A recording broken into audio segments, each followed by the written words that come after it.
¿Cómo están todos, amigos de la comunidad canábica? Muy buenos días a todos y a todas. Gracias por estar aquí otra vez con nosotros. Es un gusto siempre hacer este trabajo para ustedes. Estoy aquí de nuevo con mi amigo Juan Carlos, aquí en vivo y en directo, también más conocido como Juca. Y también tenemos un invitado muy especial. Es Gabriel Buitrón, comunicador social y también todos conocemos que también es parte de Ecuador Canábico. El día de hoy vamos a hablar sobre las normativas de prevención de drogas que se ha estado hablando últimamente en estos días en Ecuador. Así que sin más preámbulos vamos a empezar. Antes que todo, gracias Gabriel por acompañarnos. La verdad nos encanta que estés aquí y que te nos unas en estas entrevistas que estamos haciendo. Muchísimas gracias por apoyarnos también en todo. Así que antes que nada, ¿tú crees que ha habido un impacto positivo, un impacto real hacia la reducción de riesgos que engloban las sustancias sujetas a fiscalización? Creo que más que haber un impacto positivo o negativo, más que valorarlo como positivo, negativo, bueno o malo, creo que hay una lucha permanente entre quienes intentan reducir los riesgos y los daños que puede provocar todo lo que encierra la relación de los humanos con las sustancias psicoactivas, y quienes intentan, a como dé lugar, que estas personas simplemente dejen de relacionarse con las sustancias psicoactivas. Entonces, por un lado están las personas usuarias, y por el otro lado están, digamos, los prohibicionistas, del régimen prohibicionista que ha durado solamente estos últimos 100 años en el planeta. Entonces, esos dos van teniendo ciclos, ¿no es cierto? Van teniendo ciclos en los que se permite más o en los que se protege más derechos, y ciclos en los que se protege menos. Yo creo que en este momento nos encontramos en un repunte de la política prohibicionista y criminalizadora. Entonces, en este momento tenemos graves riesgos y tenemos también temor de que pueda provocarse un inmenso daño sobre la población, no solamente usuaria, sino sobre las personas usuarias y no usuarias, por este tipo de políticas. Interesante. Antes que nada, buenos días con todos, buenos días a todos. Gracias, Gabriel, por formar parte de este segmento. Gracias, Carolina, por darle inicio. Mira, hay muchas cosas de las que conversar ahí, porque efectivamente se están vulnerando derechos que no solamente salen de la Constitución, artículos que tengan que ver con la libre expresión, el libre albedrío o el desenvolvimiento personal, asimismo como la no criminalización, sino que también en este momento, hablando de la criminalización, aparecen ya un marcaje bien dado o bien impautado para que efectivamente vuelvan estas leyes prohibicionistas. Yo te pregunto, ¿existe realmente un problema con las personas dependientes sujetas a fiscalización? Porque hay que reconocer, el lado del prohibicionismo viene de un temor tal vez a lo desconocido, pero asimismo sí existe un problema, ¿verdad? Entonces, queremos conversar un poco de ello.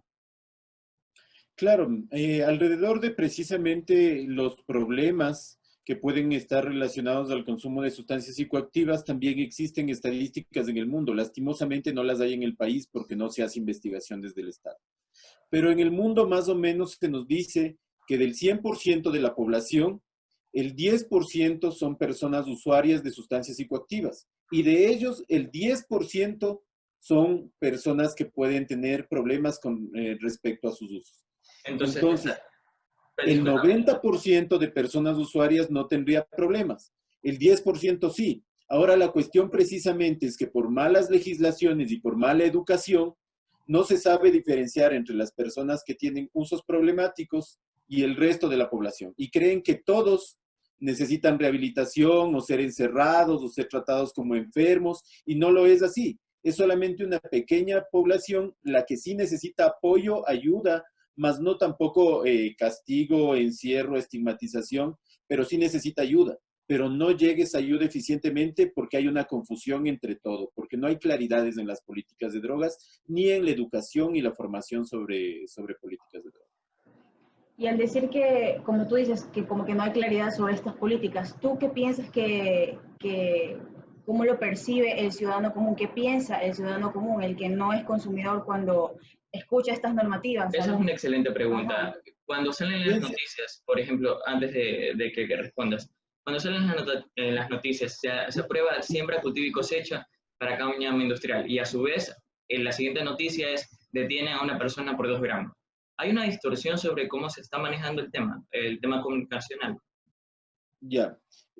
Primero, sí, para contestar la primera pregunta, ¿qué piensan las otras personas? Indudablemente hay una mayoría que piensa que está mal. Y por eso nosotros como ciudadanos o ciudadanas no estamos pidiendo mayores derechos sobre nosotros o nosotras. Nosotros estamos pidiendo los mismos derechos que los demás, ¿ya? Sino que eso también se ha malinterpretado, ¿de acuerdo? Entonces, el resto de personas, por ejemplo, piensa, o incluso las autoridades piensan, que nosotros estamos luchando, por ejemplo, que estamos luchando por fumar marihuana. Y eso es un craso error. Les voy a decir por qué es un craso error. Porque yo fumo marihuana desde los 13 años. Entonces sería erróneo pensar que debo luchar por algo que ya hago desde hace mucho tiempo. Ya, entonces yo ya lo hago. Yo no tendría por qué salir a luchar, por qué reclamar, por qué pedir mejores políticas, porque yo ya lo hago. Lo puedo hacer escondido a mi modo, puedo cultivar como sea, pero puedo usar. Lo he hecho desde hace mucho tiempo. Eh, Ahora la cuestión está en que nosotros peleamos por las personas que no pueden acceder médicamente, primero, que son pacientes y no pueden acceder médicamente, no por nosotros. Y segundo, porque se respete los derechos de las personas usuarias. Tan distorsionada es la política de drogas, ya para pasar a la segunda pregunta, tan distorsionada es la política de drogas que en Guayaquil el año pasado 29 jóvenes murieron quemados vivos por centros de rehabilitación. Ya. Preguntemos en Guayaquil si es que hay 29 jóvenes muertos por H. Ya, preguntemos. Pero estoy casi seguro que no van a llegar a esa cifra. No van a llegar a esa cifra. ¿Ya? Entonces, si los centros de rehabilitación matan más que la H, creo que habría que regular la H y prohibir los centros de rehabilitación. Sin embargo, las políticas de drogas no se hacen siquiera en base a la evidencia científica. Y eso es un ejemplo en nuestro país, pero quiero decirles que eso se replica a nivel global también. En el Estado mexicano, que es uno de los estados con más problemas por el narcotráfico, por el consumo, por etcétera, todos los problemas adjuntos a las sustancias psicoactivas, en ese estado, en el último decenio de los anteriores dos presidentes, entre Enrique Peña Nieto y Felipe Calderón, el ejército mexicano mató 250,000 jóvenes. Preguntémonos si las drogas mataron 250,000 jóvenes en esos 10 años en México. Y veamos qué es más peligroso, si las drogas o si el ejército, considerando las cifras que les mencioné antes, que un 90% de personas usuarias no son problemáticas. Y entonces salen con ejército, salen con tanques de guerra, salen con fusiles, salen con armas a combatir a un 90% de personas que no son problemáticas y a encerrar y criminalizar y si es posible matar y desaparecer al 10% de personas. Veamos lo que pasa en Filipinas, por ejemplo, bajo las órdenes del mismo presidente de que todos pueden disparar a las personas usuarias de drogas.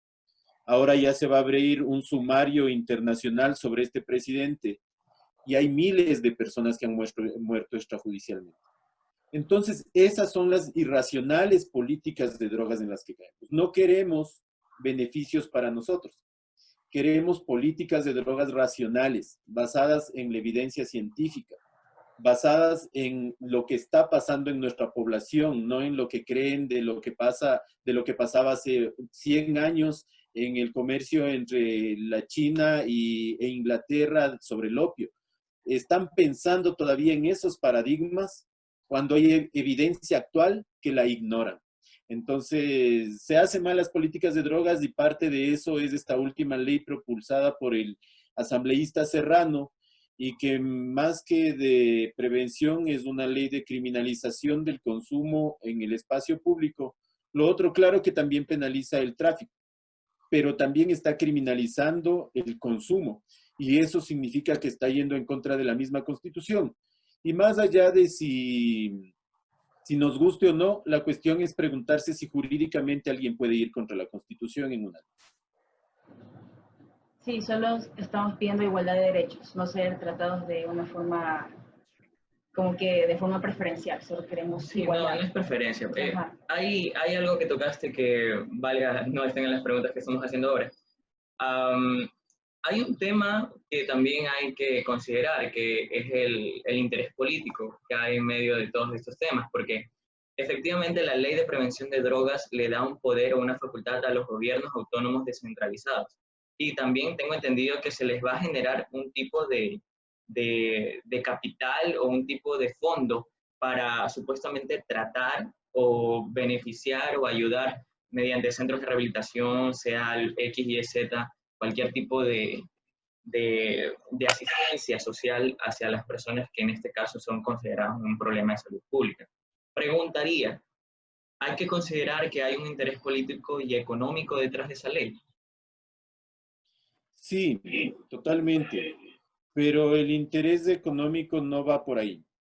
El interés económico más bien va en la medida en la que el Estado está actuando con las otras facultades que tiene nuestro país.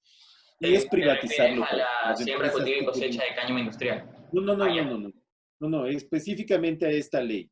Ok. Y es a privatizar, a beneficiar a lo privado. ¿Y a qué me refiero aquí? Aquí no hay presupuesto para los gobiernos autónomos y descentralizados en esto. No hay físicamente y tampoco hay en la ley. Entonces, a lo que se refiere esto, sencillamente es a beneficiar a los centros de rehabilitación privados una vez más. Que los centros de rehabilitación privados son los que han ocasionado estos panoramas como los que mencioné hace un momento de los centros de rehabilitación clandestinos en Guayaquil o en la Vía La Costa o en Santo Domingo o en Quevedo, donde abundan estos centros y que van a ser beneficiados una vez más. O sea, esto apunta a que quienes hablaron en la mesa, ojo, quienes hablaron en la mesa de gobiernos autónomos y descentralizados, porque ahí pidió participación incluso Paladines, Jorge Paladines. Sin embargo, no se la dieron. Ajá. Y a quienes invitaron a la mesa donde se discutió esto, invitaron a los dueños de los centros de rehabilitación de Guayaquil, pues. A ellos les invitaron a preguntarles cómo debía ser esta ley, cómo, si es que estaba bien o mal que se criminalice a los usuarios, que se les obligue a tomar rehabilitación, cuando en realidad la Constitución también te protege de eso. Entonces, cuando va un psiquiatra que es dueño de un centro de rehabilitación, cuando va otra médica que es dueña de un centro de rehabilitación en Guayaquil, cuando va un concejal de Quito que es el más prohibicionista y que además no paga ni las pensiones de sus hijos, entonces, ¿qué tipo de personas van a dar clases de moral de cómo deben ser guiadas las personas usuarias de sustancias psicoactivas? Gente que, discúlpenme, pero, o sea, gente que hay que revisar la muerte por drogas ilegales y hay que revisar las muertes por psicofármacos, ¿ya? Esas cifras también nos hacen dar cuenta de quienes venden drogas legales y causan muerte a personas, ¿no es cierto? Entonces, toda esta cuestión de la psiquiatría también es una cuestión de 5 enfermedades existentes y como 25 inventadas.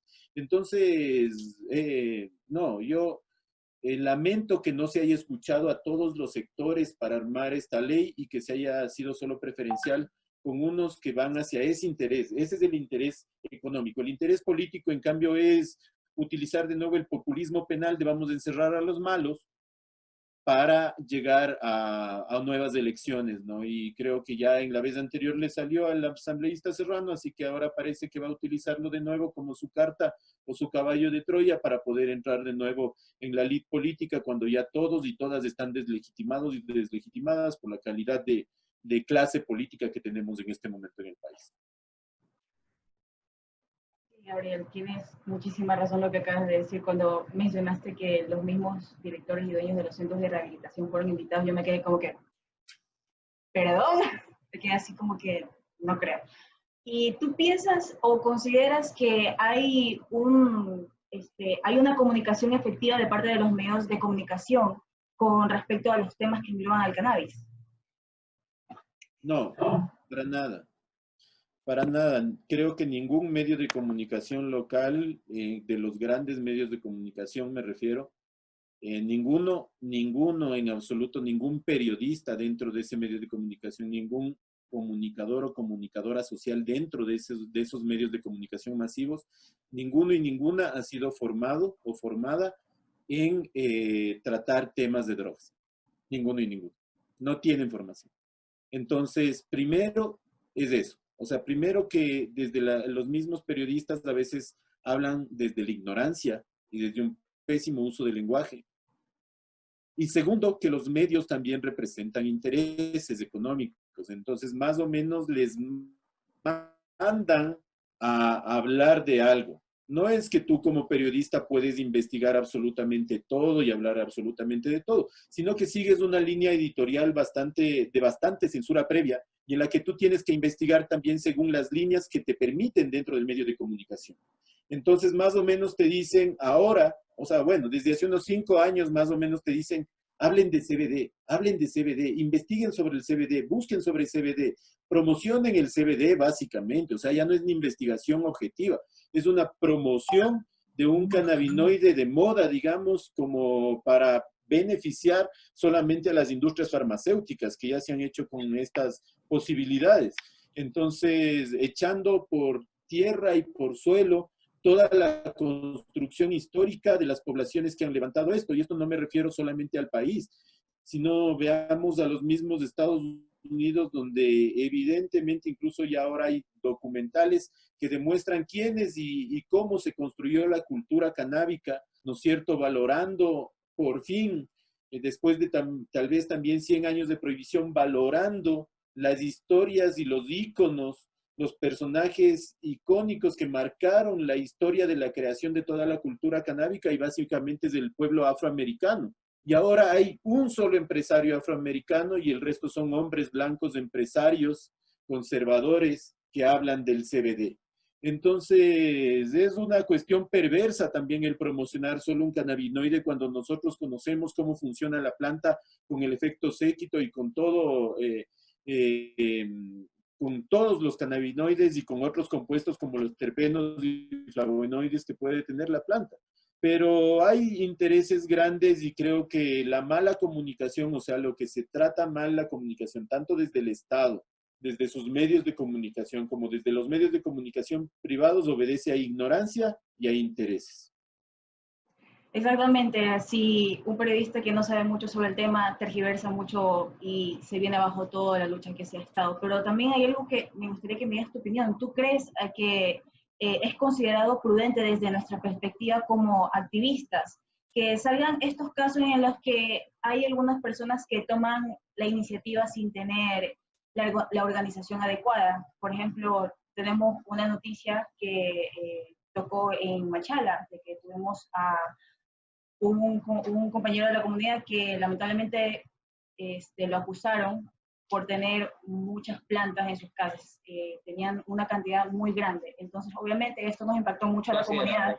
Claro, es una cantidad considerable. Entonces, sí nos llamó mucho la atención a nosotros como comunidad, pero viéndolo así en otras perspectivas, nosotros cómo podemos ver esto siendo nosotros activistas, ver que otro compañero también está actuando de una forma no tan bien organizada, o sea, era una cantidad muy grande, muy considerable. Claro, lo que pasa, Gabriela, ahí es que efectivamente ya se aprobó una ley, ya sabemos cuáles son las normas del juego, sean correctas o no, sean las idóneas o no, sean basadas con bases científicas que obviamente no lo son, pero entendemos que hay unas reglas de juego.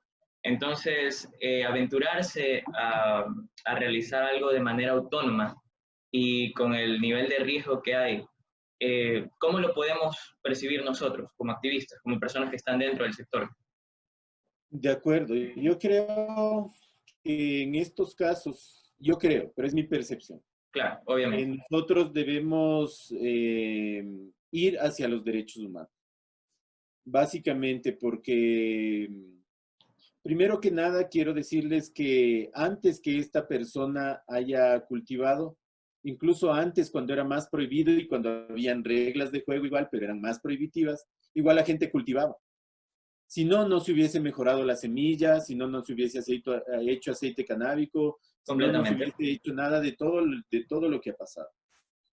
Entonces, verás, tanto los derechos humanos dicen que hay algo que se llama el principio de inocencia, como también está ratificado por la Constitución y por el Código Integral Penal. Tú eres inocente hasta que te demuestren lo contrario. En los casos de drogas en el país suele ser distinto, pero hay que luchar precisamente para Pues, que pase lo correcto, porque aunque esté en las reglas del juego, tampoco pasa lo que está en las reglas del juego. comple- ¿A qué me refiero? Nosotros hemos pedido insistentemente que regulen el autocultivo para saber cuántas plantas sí y cuántas plantas no. Pero hasta el momento, en el país existe una ley abierta, digamos, que no te dice cuántas plantas sí, cuántas plantas no, de qué manera, no te dice nada. Entonces, ahí este, hay una, disculpa que te interrumpa, Gabriel Buitrón. Para las personas que están viendo este video, para poner en contexto, en el COIP, el Código Orgánico Integral Penal, hay un artículo llamado 222, el cual lo que está penalizado es la siembra, cultivo y cosecha con fin de comercialización, no la siembra, cultivo y cosecha. Entonces, hay un margen, un vacío legal enorme por ineficiencias de políticas públicas. Continúa, Gabriel. ya. Entonces, nosotros hemos pedido esta regulación y no se ha hecho caso. Entonces, ahora, hay incluso una resolución de la Corte Constitucional emanada en abril pasado, es reciente, en donde se dice nuevamente que lo que se debe probar es el tráfico, no la tenencia simple. Tú incluso podrías tener, por más que están las reglas del juego que te dice 10 gramos, tú podrías tener una libra en la calle. Para penalizarte, podrían incautarte la libra, podrían llevarte a flagrancia, todo eso, pero para penalizarte, para ponerte una pena encima, ya para ponerte una sentencia encima, tendrían que demostrar tráfico. No tendrían que demostrar solo que tenías, porque el tener no es delito, no es delito. Entonces la cuestión es que tiene que probarse que esa tenencia simple era tenencia para tráfico. Deben tener pruebas, deben tener el contacto al que le ibas a vender, deben cogerte vendiendo o lo que sea, pero deben demostrar que era para venta. Entonces lo mismo pasa con las plantas. En las plantas no importa cuántas tengan, no importa. Yo creo que los activistas no deberíamos decir si son muchas o pocas. Deberíamos decir que, bueno, que cuando nos digan cuántas son, vamos a tener claridad de cuántas son. Mientras tanto, nadie sabe cuántas son muchas, cuántas son pocas, cuántas son de más de lo necesario. Nadie sabe eso. Lo que tienen que demostrarte es que son para comercialización. Si le demuestran que estaban vendiendo, de acuerdo. Pero si no le logran demostrar que estaba vendiendo, eso significa una criminalización de un inocente.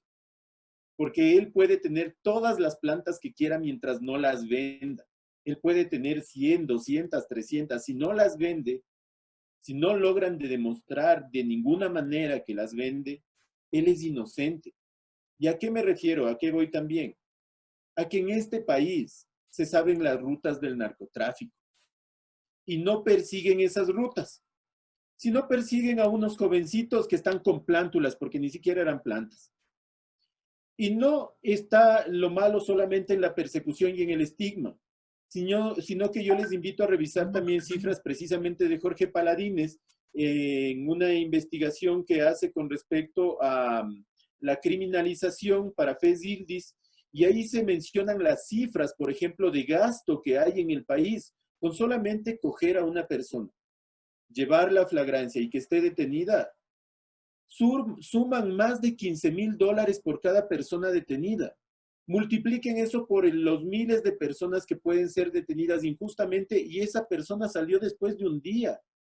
¿Para qué todo el trámite? ¿Para qué todos los medios? ¿Para qué todos los jueces, la policía? ¿Para qué toda la espectacularización, la estigmatización de él, que él puede ahora pedir juicios contra el Estado, que también puede perder el Estado y es más gasto público? Entonces, ¿para qué todo eso Si saben dónde están las rutas de los narcotraficantes y cogen a jóvenes con plantas que no tienen THC, ni CBD, ni ningún cannabinoide todavía. O sea, es ridículo. Es ridículo porque la policía sabe y tiene las investigaciones. Como que ellos no supieran que esas plantas no tienen THC.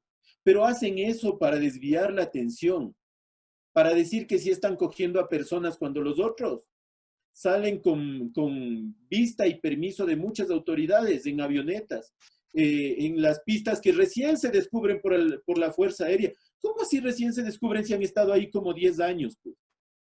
O sea, no es casualidad. Nuestra costa norte, lastimosamente, es muy mal utilizada para el narcotráfico. Y es a vista y paciencia de la Armada Nacional.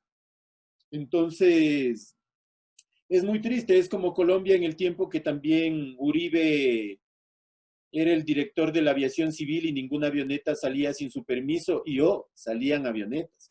Entonces aquí también cómo salen avionetas, cómo salen lanchas rápidas de las costas ecuatorianas, ya sea con droga o con gasolina para abastecer a otras que siguen el camino hacia el norte. ¿Cómo es que pasa eso y cómo es que de eso no se habla, ¿no es cierto? De las prisiones en alta mar que caen ciertos ciudadanos por hacer este tipo de maniobras y que son prisiones gringas y de todo eso no se habla.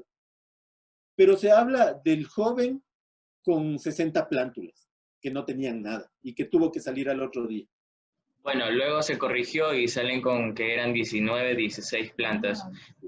A la final, para poder puntualizar lo que dices, básicamente un doble estándar en el discurso. Básicamente Mucho, eso. Falsos bastante. estándares morales y éticos. Correcto. Sí, Habría que revisar quién hace las leyes, definitivamente.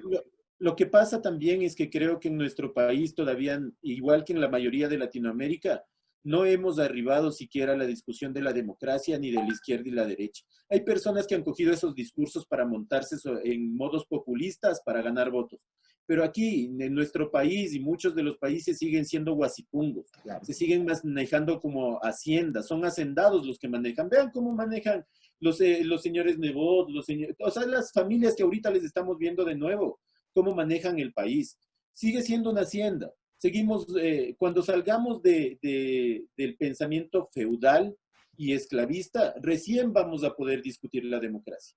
Y no hay todavía democracia en ese país, no existe. Entonces las leyes, hay un viejo refrán de los abogados y abogadas que dice, quien hace la ley, hace la trampa. Correcto, siempre está ese dicho. Para poder pasar rápido, Gabriel, mira, hablemos sobre los espacios públicos, sigamos hablando sobre la normativa, porque esto es muy importante tocar. Con referencia a los espacios públicos, ¿qué problema acarrea el consumo en estos espacios? ¿Dónde iría el usuario canábico, por ejemplo? Y desde tu punto de vista, ¿el uso en las casas sería lo más apropiado a la final?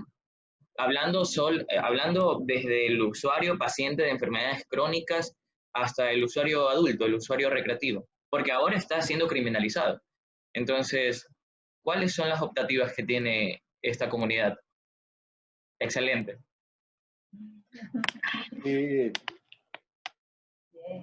Verás, yo creo que el tejido social es precisamente un tejido social y que si a ti te duele algo, como somos un tejido social, a mí me debe doler hasta que tú te recuperes y te sanes.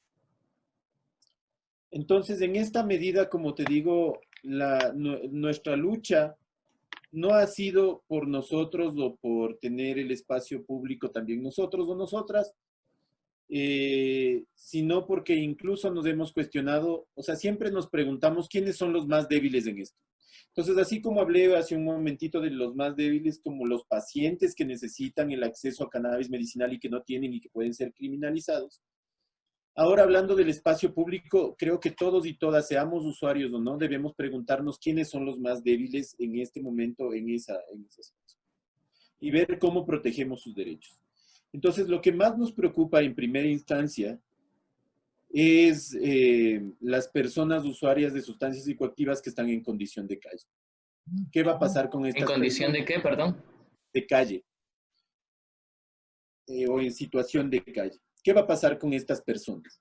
O sea, simplemente porque no tienen casa, y consumen, que ya está despenalizado desde 1999, ¿por eso van a ser ahora criminalizados de nuevo? ¿Por no tener casa? ¿Por ser una persona desposeída? Eso es lo que realmente se quiere. Segundo, ¿dónde lo van a hacer las personas que experimentan, los jóvenes, los adolescentes, que no tienen cuestiones o permisividad en sus casas? ¿Cómo lo van a hacer? ¿Lo van a hacer en los espacios públicos con la ayuda de sus amigos? ¿O van a tener que esconderse en algún hueco, debajo de un puente, en un lugar peligroso para hacerlo? Con menores seguridades que antes. Ese es otro público que también es riesgoso, jóvenes y adolescentes. Ahora vamos a otro público que también es riesgoso, niños, niñas y adolescentes. ¿Qué pasa cuando hemos promocionado una sustancia como el alcohol? Que no estoy en contra de ninguna sustancia, pero cuando la hemos promocionado incluso en el consumo dentro de los hogares, ¿qué pasa? Existe una reproducción del consumo problemático, existe violencia intrafamiliar, existe incomprensión, existe un montón de factores que son negativos para la sociedad. ¿Qué va a pasar cuando empujes todos los consumos adultos hacia el interior de las casas? ¿Qué va a pasar con los niños, niñas y adolescentes? Van a volver a recrear lo mismo que pasó con el alcohol. En vez de Ajá. evitar la prevención de drogas, se va a multiplicar, se va a cuantificar. Exacto. Entonces, más que pensar en si yo voy a tener o no derecho al espacio público o tal, que también vamos a tocar ese espacio, es como qué va a pasar con esta ley y las poblaciones más vulnerables. Entonces, aquí ya hemos analizado algunas poblaciones vulnerables. ¿Qué va a pasar con esas poblaciones? Pues que están en más y mayor riesgo. Están dándoles peores situaciones, les están enfrentando a un peor futuro. Eso es lo que están haciendo con esto. Si hay alguna forma en la que puedan desmentir este hecho de que se esté empujando el consumo al interior de los hogares, de que se esté criminalizando a personas que son inocentes y de que se esté vulnerando la pobreza aún más, si es que se puede demostrar eso, de acuerdo. Pero vamos a otros puntos que están en el espacio público. En el espacio público también debemos pensar en las personas que habitan en el espacio público y que también no necesariamente somos nosotros o nosotras, solo consumidores y consumidoras, sino en las poblaciones que históricamente han sido vulneradas, ¿ya? ¿Qué va a pasar, por ejemplo, con la población LGBTI? Ahora un agente metropolitano, ya no un policía siquiera, sino un agente metropolitano, puede detenerte porque sospecha que tú eres traficante. Esas son las nuevas competencias que les están dando los gobiernos autónomos descentralizados. Son las que les quieren dar, todavía no les han dado. Se aprobó en la Asamblea, todavía falta veto presidencial, etcétera. Todavía faltan algunos pasos. Tengo entendido que entra eso en vigencia en octubre. No, todavía no hay la aprobación presidencial. Tiene que pronunciarse si va a haber veto o no presidencial. Todavía no se ha pronunciado. Entonces, después de que haya eso, apruebe el presidente y ahí se publica en el registro oficial y según eso, generalmente hay 60 o 180 días para que entren en vigencia las leyes. Entonces, también en eso también han sido muy pésimos los medios de comunicación, porque cuando se aprobó el segundo debate en la Asamblea, que es un paso al día muy siguiente previo, salieron a decir que ya por poco los municipios podían apresarte, y eso es falso, de falsedad absoluta. Todavía faltan muchos pasos. E incluso nosotros ya hemos puesto una carta también para el veto presidencial, algunas otras autoridades, personas y todo lo están haciendo en estricto apego a la defensa de los derechos humanos, y también si esta ley llega a pasar, tenemos preparada varias acciones de protección y una acción de inconstitucionalidad también frente a la Corte frente a la Corte Constitucional.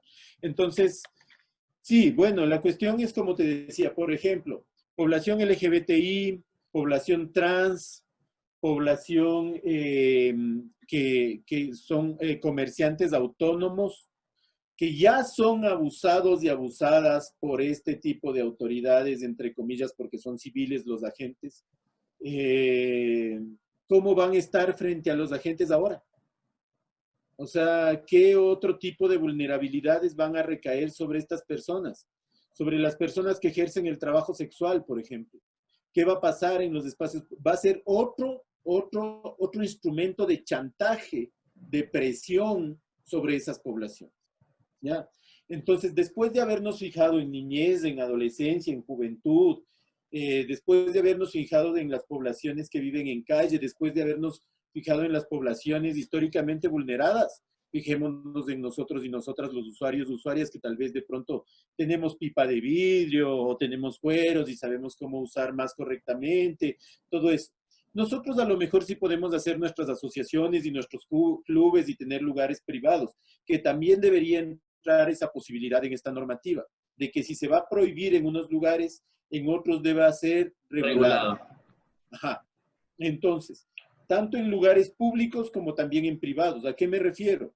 Que incluso así no pueden prohibirte el espacio público. Eso es inconstitucional. Desde ahí partir por eso. O sea, si el Andrés Moreno, que es uno de los abogados de la comunidad, digamos, del otro día, decía, si esto mandaran de deber a un estudiante de primer año de derecho, el estudiante diría que está mal hecho porque se va contra la Constitución. Así, o sea, un estudiante de primer año. Y es así, está mal hecho.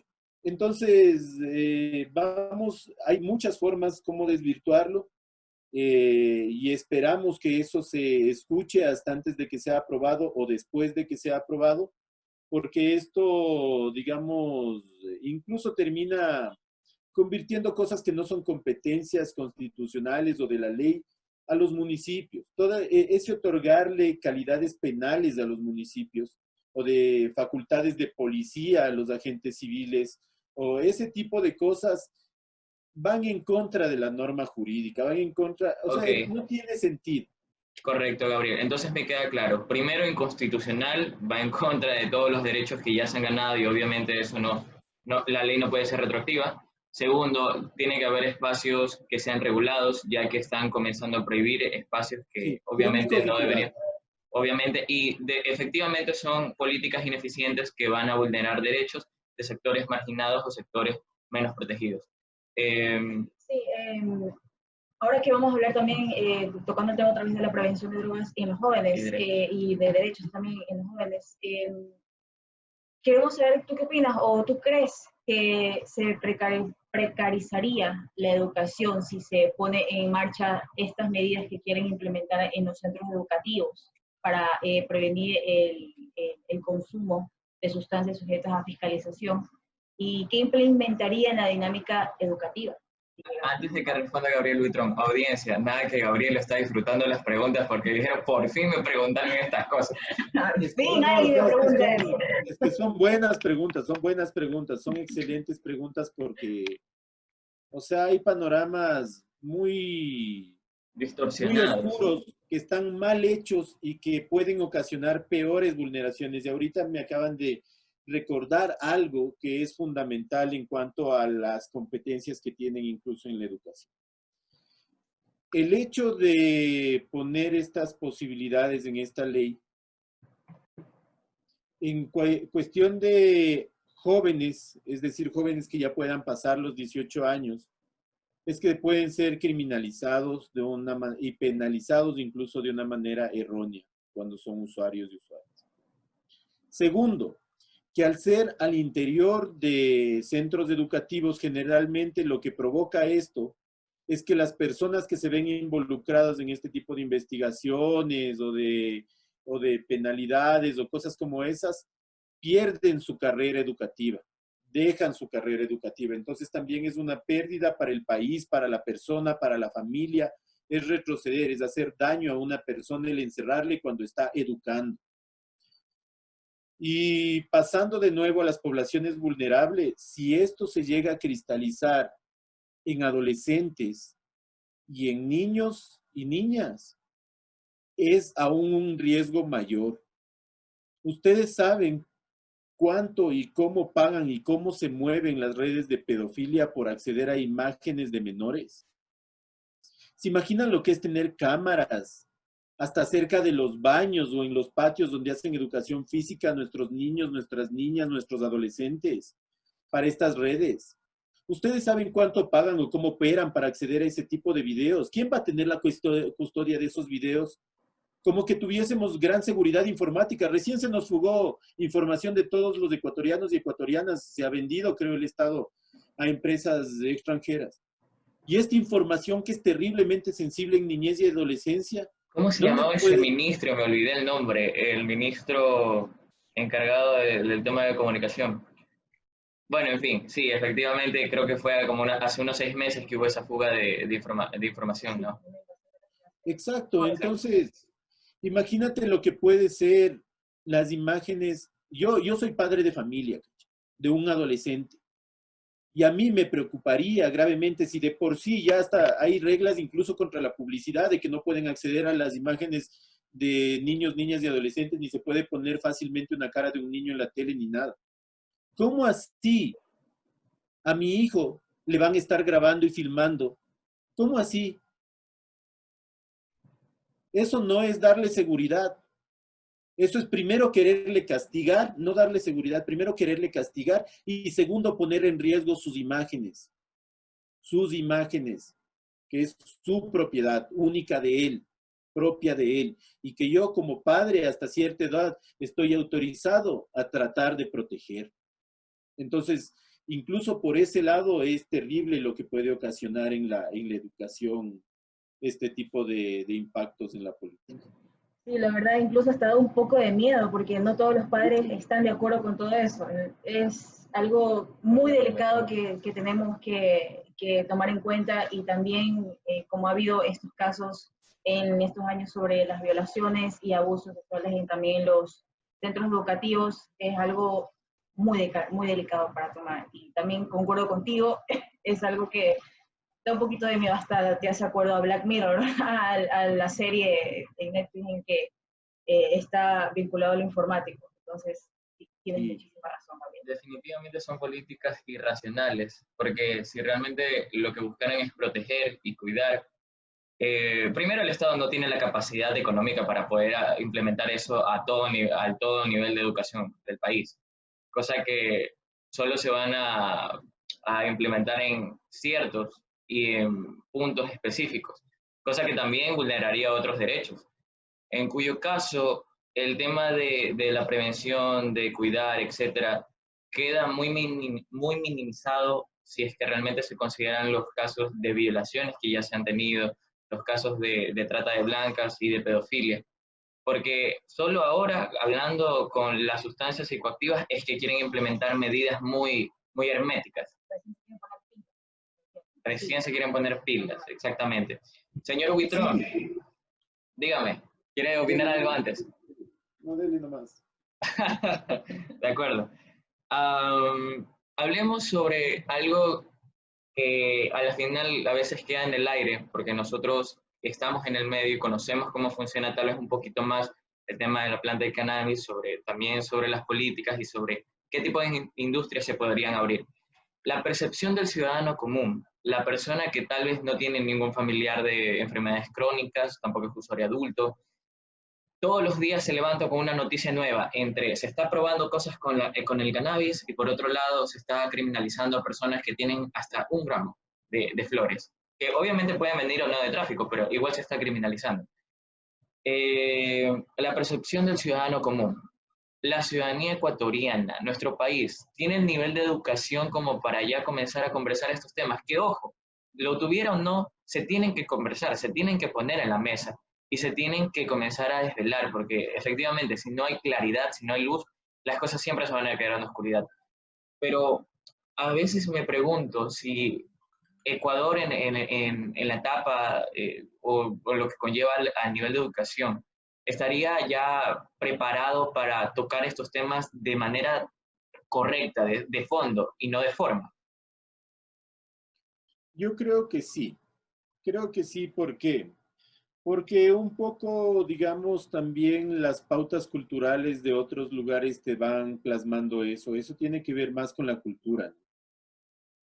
Eso tiene que ver con cómo se asume la cultura también, porque la cultura es una matriz que está ahí, que uno puede escoger, ¿no?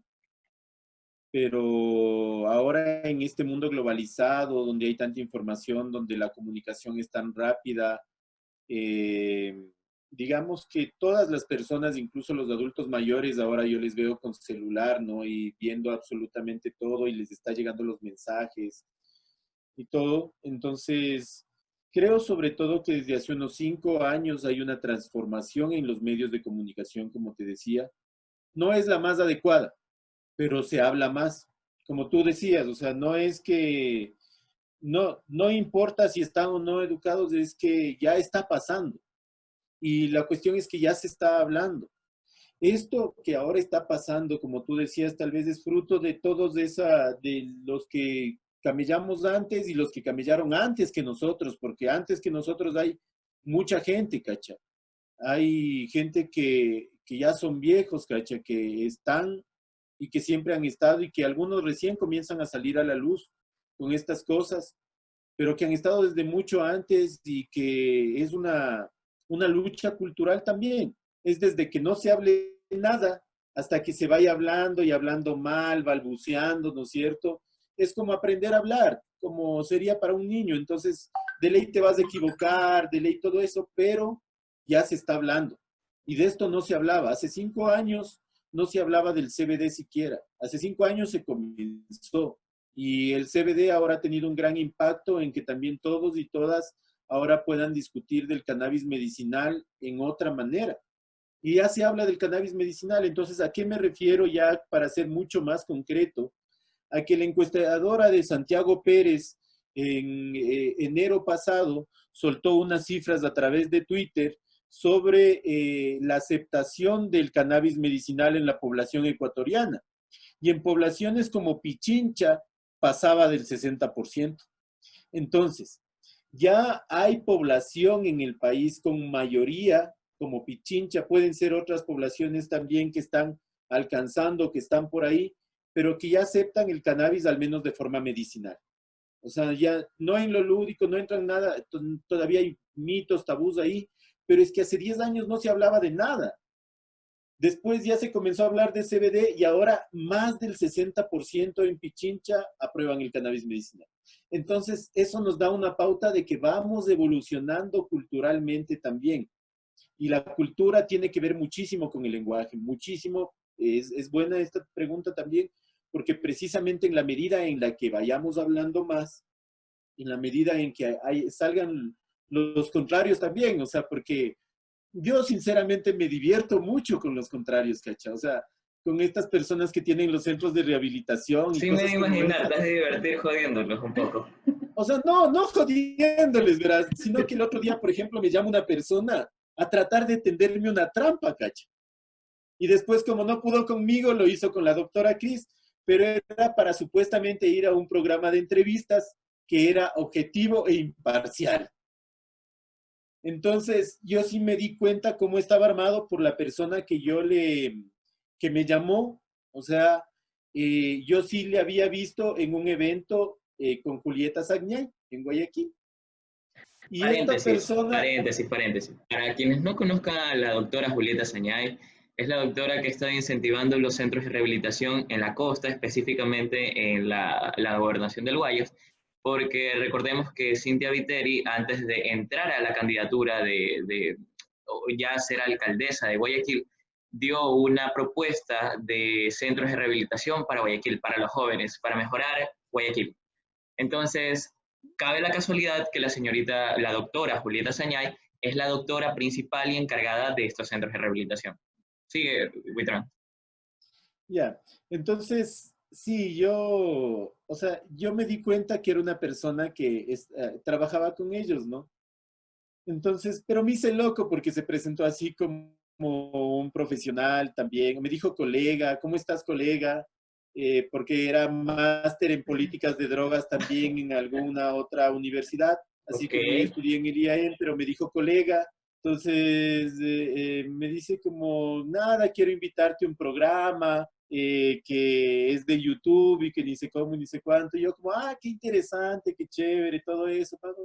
Entonces, conversando con él, y después le digo, chévere, pero yo quisiera saber el nombre del programa para revisarlo Segundo, quisiera saber el tipo de preguntas que nos van a hacer o las temáticas que se van a tratar.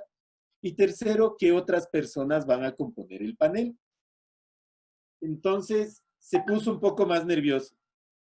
Entonces ahí me dijo, bueno, va a estar la doctora Julieta Sagniay, va a estar una persona que ha sido usuaria de drogas y estarías tú. Le digo, ah, qué chévere. Le digo, entonces, ¿y cómo se llama el programa? Entonces me dice el nombre del programa y lo reviso rápidamente. Y digo, veo que es un programa así como muy prohibicionista, ¿no? Y veo que entonces era la doctora Julieta Sagniay, que es prohibicionista. El conductor del programa, que es prohibicionista. Y le pregunto sobre la persona usuaria de drogas. Le digo como, oye, ¿y la persona usuaria de drogas?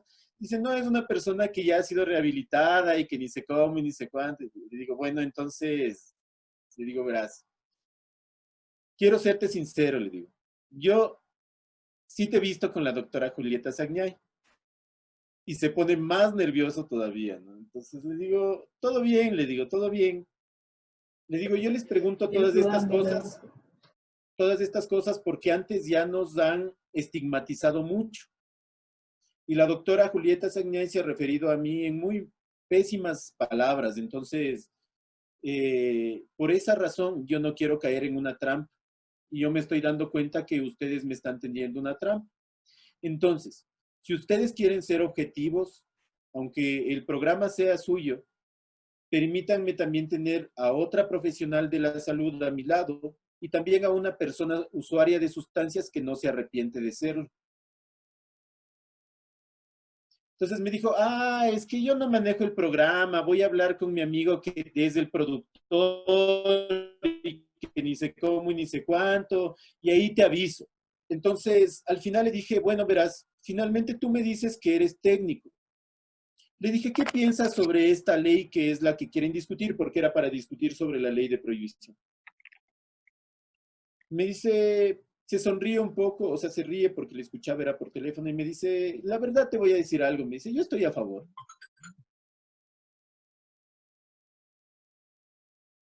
Le digo, ¿te das cuenta? Yo no pregunté si estás a favor o no, sino yo te pregunté que tú como técnico, si estabas de acuerdo con esa propuesta. Le digo, entonces una cosa es estar a favor o no porque seas pro o en contra. Otra cosa es que tú eres máster en drogas y yo soy máster en drogas y solamente te pregunto si es que esa ley no rompe cuestiones constitucionales. Y si es que rompe esa ley cuestiones constitucionales, en lugar de que tú digas, sí estoy de acuerdo, yo estoy seguro que tú podrías proponer una ley mejor porque tú eres técnico. Y tú podrías decirles a esas personas, se puede hacer una ley mejor sin violar derechos humanos. Yo estoy seguro que tú puedes hacerlo. Pero no nos llamen a tender trampas, solamente sean técnicos. Entonces, esa es la situación, pues, que así pasan las cosas en nuestro país y así también es la comunicación, así es como enfocan estas personas o así es como se trata de conversar, no de una forma transparente, directa, no de con buenas preguntas y a profundidad. Es necesario profundizar. Es muy necesario profundizar porque no te puedes caer en quedar en es mala. Es mala porque provoca adicción. O sea, no te puedes quedar en eso. O sea, no puedes simplemente estigmatizar algo que causa menos daño, que causa menos daño incluso que los propios fármacos que tú recetas.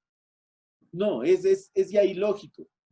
Entonces, sí, yo, como les he dicho a ellos también, hay como incluso psiquiatras también abolicionistas que también hablan de esta posibilidad de muchas enfermedades psiquiátricas inventadas nomás como precisamente estos desórdenes mentales relacionados al consumo de sustancias de los que hablan ellos.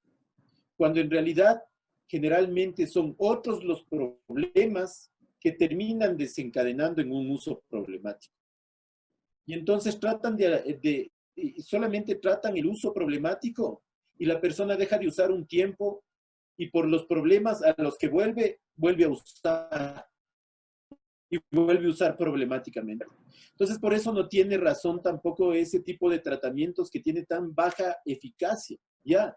tienen mejor evidencia científica actual y posible, es la discusión de la reducción de riesgos y daños. Y aún así, hay muchas personas que en la misma dinámica de la reducción de riesgos y daños deciden con el tiempo dejar de consumir sustancias y deciden hacerlo sin culpa, sin estigma. Deciden dejar hacerlo por salud o porque ya pasó su época, etcétera, pero no bajo la culpa de, por ejemplo, aunque estas personas, solo con esto cierro, estas personas a las que a veces les invitan como rehabilitados o rehabilitadas, son un pésimo ejemplo, y ya lo ha dicho incluso la ONU, son un pésimo ejemplo para tratamientos, porque ellos incluso después de que han pasado su problema con las sustancias, terminan sintiéndose culpables y mal, y cuando van y les cuentan a las personas su historia de vida, etcétera, van y mediante la culpa siguen ellos sintiéndose mal primero y les hacen sentir culpables a las otras personas, que no es una manera correcta. Eso te lleva a la depresión y al consumo de otros psicofármacos. Claro, vamos a hablar sobre esa situación. Lo que pasa, para poner en contexto para las personas que tal vez no conocen tanto o tal vez no tienen una cierta profundidad en el tema, los centros de rehabilitación normalmente tienen valga la redundancia, una forma de rehabilitar que tiene que ver más con evitar que la sustancia siga en el cuerpo, más no como la rehabilitación social, psicológica que necesita la persona para supuestamente romper cualquier tipo de dependencia. En este caso, las rehabilitaciones tienen más que ver con el tema de la limpieza o el tema de la purificación del cuerpo. No es la palabra correcta, pero más bien es simplemente que la abstenencia completa de la sustancia. Sea alcohol, abstenencia completa de la sustancia, pero no trata el problema de fondo, porque esa persona comenzó a tomar alcohol, si ya sea por un problema de niñez, un problema social, un problema psicológico, etc. Y ahí es donde se desencadenan todos estos problemas a largo plazo, ¿no? Entonces, hay que tomar en cuenta eso para cuando se habla sobre rehabilitación real. O sea, y además, en el marco en el que dice la misma Constitución, ¿no es cierto? O sea, el Estado ofertará, primero es que nadie lo ofertará, el Estado, no los privados, ojo, el Estado ofertará servicios de rehabilitación. Hasta antes del decenio pasado, en nuestro país solamente existía un centro de rehabilitación público, uno. Ahora, actualmente, digamos, desde hace unos 8 años hasta acá se construyeron 12. Llegaron a ser 12. O sea, 11 más. Llegaron a ser 12. Pero Lenin Moreno acaba también de cerrar el programa de salud mental del que estaba a cargo todos estos centros y ahora corren el riesgo de cerrar también los centros públicos de nuevo. Entonces, de nuevo se configura, ¿no? Creas una crisis para que se desarmen los centros públicos, los pocos que se han hecho, y de nuevo privilegias estas leyes en las localidades para que se les abra el negocio a los centros de rehabilitación. Entonces, es como muy obvio, es como ya digan, están haciendo negocios, pero díganlo, o sea, como no ven la cara, díganos de una vez. No lo deformen como una ley, no traten de decir que están haciendo bien por la gente, digan lo que es un negocio y que ustedes a los que quieren dar centros de rehabilitación o a los que quieren acceder, pues que lo hagan. Pero díganlo, díganlo, sean claros y no utilicen las leyes para eso. Ya. Vamos a tomar la palabra en eso. Y segundo, háganlo con dignidad, porque los centros de rehabilitación hasta el momento, les juro, hasta el más bonito de los bonitos y hermosos y toda la cuestión, no lo hacen bien, no lo hacen con dignidad, porque por lo menos no logran superar este hábito pseudo religioso, porque no es ni siquiera religioso, sino es una forma de mantener culpa sobre las personas. Esta cuestión de que aun cuando salen, siguen considerándose adictos de por vida, siguen diciéndose que en cualquier momento pueden caer, o sea, es una cosa de tenerles mal toda la vida. Y si logran superar eso, si el mejor de los centros de rehabilitación de aquí logra superar eso, que la persona salga sin ninguna culpa, sin ninguna cosa, a decir, Simón, me enfrento a la vida, haya o no hayan drogas. Si una persona sale así, y lo logra y lo está haciendo bien con su vida porque logró restaurar todas las relaciones laborales, sociales, familiares, Interfamiliares. y logró restablecer todas las relaciones como para sostenerse como una persona, como un ser humano. Si es que logró eso, ya no importa si hay drogas o no, realmente, ¿cacha? Lo importante es que la persona esté feliz y que viva feliz. Nosotros nunca hemos dicho como nosotros queremos que todos fumen marihuana o queremos que todos se peguen una pepa o se coman un ácido, no. Nosotros nunca hemos dicho eso. Nosotros incluso alguna vez cuando nos tocó hablar frente a población adolescente, lo que los dijimos es, si pueden abstenerse de usar sustancias toda su vida, háganlo. Si pueden, ¿ya? Ahora, si en ese contexto de toda su vida, en algún momento les toca usar una sustancia, no lo hagan sin información. Primero lean, busquen, pregunten. Primero infórmense bien y de ahí lo hacen o no lo hacen. Ustedes deciden cómo hacerlo. Nosotros nunca hemos animado a decir, no, sí, fumen, Simón, esto es bacán y todos deben hacerlo, porque no es así. No a todas las personas les cae bien el cannabis, no a todas las personas bien les caen los ácidos, no a todas las personas. Por eso hay tantas también, porque son tantas sustancias como tantas personas somos en el mundo. Algunas son felices con chocolate, otras son felices con cannabis, otras son felices con Café. hamburguesas, con lo que sea. Entonces, la cuestión es que la persona esté lo suficientemente informada, primero, y segundo, consciente de que cada cosa que haga va a tener una repercusión sobre su vida, sobre sus actos, y que debe cuidarse en esas repercusiones. Sí, exactamente, tenemos que saber qué es lo que metemos a nuestro cuerpo, no solo con las sustancias, sino con la comida, con las medicinas, con todo. Tenemos que tener cuidado con qué metemos en nuestro propio Claro, cuerpo. la salud holística. Exacto. Todo lo que hacemos está en la salud, los hábitos, lo que comemos, lo que hacemos, lo que consumimos. Y para concluir, Gabriel, para concluir esta entrevista brillante, me encanta todo lo que nos has contado, te pregunto, ¿tú cómo ves la escena canábica en 10 años? Qué interesante pregunta.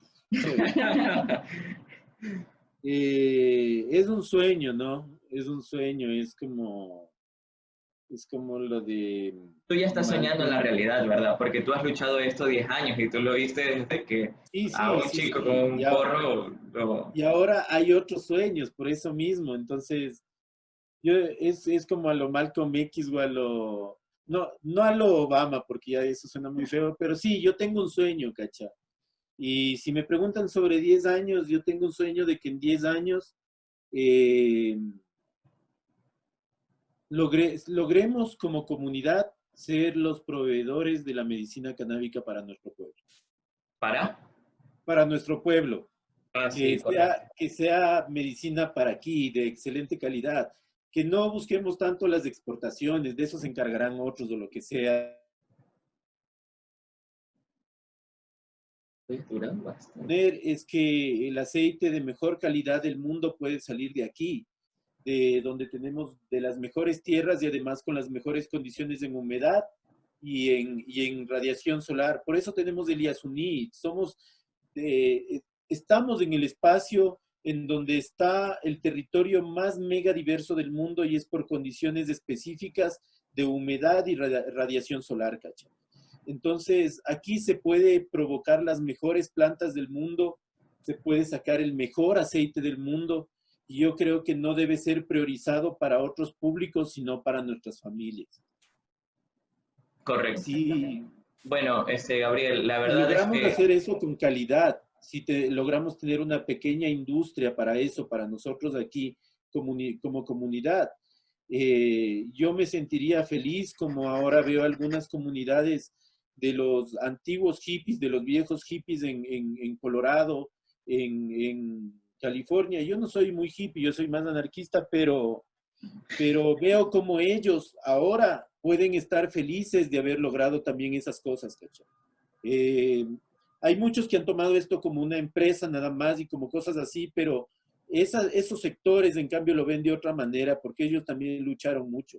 Y en eso creo que nos parecemos, en que nosotros también nos ha tocado en este espacio territorial y temporal luchar por esta planta y creo que si se logra en estos 5, en estos 10 años, una proyección social también de nuestra comunidad, como cultura canábica, debería ser hacia priorizar a nuestra propia gente, porque necesitamos aquí mismo aliviar un montón de dolores. La verdad que sí. Gabriel, la verdad es que se nos quedan muchas, pero muchas cosas al aire, como por ejemplo comenzar a ver el mercado a largo plazo. Solo se han investigado componentes como el THC, CBD, pero hay como unos 100, 200 más componentes que todavía no inician en investigación. El hecho de que el Ecuador va a comenzar, como entra en un nuevo segmento comercial, la academia, los recintos académicos tienen que formar parte activa de investigación para justamente eso, corroborar lo que se está haciendo, tanto en el sector comercial como en las políticas, y efectivamente que sean basados con hechos científicos. Por otra parte, me encantaría hablar también de los problemas de salud pública, que efectivamente son los que más dan de hablar en todos estos temas, discernir sobre las políticas públicas, las eficientes y las ineficientes, y con respecto también hacia la tendencia, hacia lo que se ve en el Ecuador, hacia el nivel de educación y paradigmas. Son muchas cosas que hay que hablar, pero Gabriel, no te escapes, que no va a ser la única entrevista que vayamos a hacer en este segmento. Te agradezco mucho por tu participación, Carolina. Muchísimas gracias, Gabriel. Todo ha sido muy interesante lo que hemos conversado. Hemos tenido muchas preguntas para la gente de la comunidad que nos está viendo. Y es verdad lo que dijiste hace un rato, de que si nos ponemos pilas podemos sacar las mejores plantas, los mejores aceites. Ecuador tiene mucho potencial, solo que tenemos que abrirle los ojos a los demás para que se den cuenta también. Hay demasiado potencial aquí y podemos ser los primeros en esta industria que ya se está viniendo. Así que muchísimas gracias, Gabriel, otra vez, y esperamos verte pronto. Y nada. Ah, sí, por cierto. Cuando esté por Quito, yo sí quiero conocer ese tubo de vidrio que tenías por ahí. Claro, venga nomás, aquí están los extractos, mira, eso te decía, ya no. El rico humillando al pobre, audiencia, el rico humillando al pobre. Casi no paso con Uy, porros. mira. Excelente, Excelsior. Esta es una y esta es otra. Este es de una Diesel y este es de una Citrical más. Para las personas que no entienden eso, eso es una extracción del aceite, del polen, de los tricomas de las flores, y es mucho más sano a la final, ¿no? La turbo diésel, esa es la turbo diésel, ¿no? No, Diesel nomás. Diésel normal. Bueno, sí. La diésel es una planta que tiene una cierta característica, que cuando está creciendo tiene olor a gasolina, por eso se le denominó así. La otra tiene una tendencia un poquito más de CBD, si no me equivoco, ¿no? O sea, sí tiene más CBD y también es como, el sabor es más rico, a mí me gusta. Y es una derivación porque antes había como esta cepa Critical más también, que es muy buena, que tiene mucho sabor como a pino o a romero, algo así. Y luego hay como unos cruces con Tangerine Dream, que es más cítrica, entonces de ahí viene Citrical más y sabe como muy rico, como cuando... Definitivamente son conversaciones que vamos a tener más adelante, Gabo. Excelente, muchas gracias por todo. Gracias también a ustedes, que les vaya muy bien, cuídense mucho y vendrán nomás a probar DAPS. Okay. Estamos esperando ansiosos, así que gracias y tengan un excelente día.